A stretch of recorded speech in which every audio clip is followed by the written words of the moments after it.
વેરાવળમાં લોકોમાં ભારે રોષ બાદ પ્રી મોન્સૂનની કામગીરી હાથ ધરવામાં આવી રહી છે। પ્રી મોન્સૂન કામગીરીમાં ભાજપ હોદ્દેદારો પણ જોડાયા।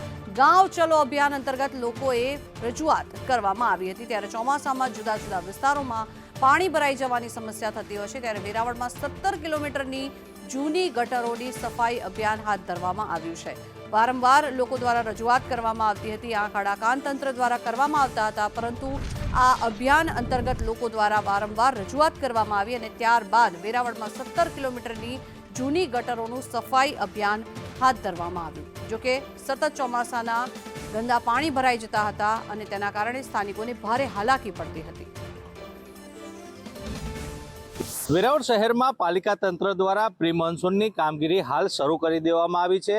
આપ જે દ્રશ્ય નિહાળી રહ્યા છો તે પ્રમાણે વેરાવળ નગરપાલિકાના જે સેનિટેશન સ્ટાફ છે તે જે ગટરો છે, જે ચોમાસા પૂર્વે આ ગટરોની સફાઈ માટે ઝુંબેશ હાથ ધરી છે। આપ જોઈ શકો છો આ ગટરોની સ્થિતિ કેવી છે। સફાઈના અભાવે ગટરો જામ થઈ ગયું છે।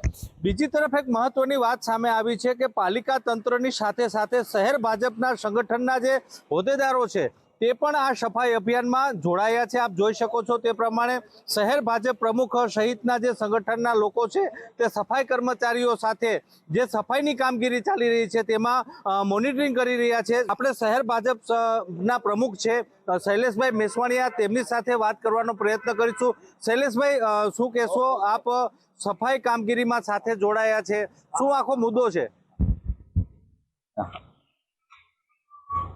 વાત કહેવામાં આવે તો દર વર્ષે પ્રી મોન્સૂનની કામગીરી થતી હોય એની અંદર જે અત્યારે વેરાવળની અંદર વિવિધ ક્ષેત્રોની અંદર અમે લોકોએ ગાંવ ચલો અભિયાનની અંદર વેરાવળના અલગ અલગ વિસ્તારોમાં ગયેલા, ત્યારે લોકોએ જે રજૂઆતો અને ફરિયાદો કરેલી એના ભાગરૂપે જે અમારી પાસે 5 કે 7 જેમ કે તપેશ્વર રોડ, સુભાષ રોડ, પછી આ 80 ફૂટનો રોડ, SBI બેંક પાસે, બજરંગ સોસાયટી છે, ત્યાં બધા જે પોઈન્ટ અને આનંદેશ્વર મંદિર પાસે છે, એમાંની અંદરથી અત્યારે અમે લોકોએ નગરપાલિકાના તંત્રને જાણ કરી એમને સાથે રાખી અને આ જે ભૂગર્ભ જે ગટર છે એમનું સાફ સફાઈ કરાવી અને પ્રી મોન્સૂનની અંદર પાણી ના ભરાય એનું એક આગવી આયોજન રૂપે આજ કામ કરેલું છે। દર વર્ષે ચોમાસામાં જુદા જુદા વિસ્તારોમાં પાણી ભરાવાની સમસ્યા થાય છે અને લોકો હાલાકી ભોગવે છે, ત્યારે આ હાલાકીમાંથી લોકોને છુટકારો મળે તે માટે પાલિકા તંત્રની કામગીરી અને તેમાં શહેર ભાજપ સંગઠન જોડાયું છે। ત્યારે આ કામગીરી સાચા અર્થમાં અને સાર્થક થાય તેવું પણ લોકો ઈચ્છી રહ્યા છે।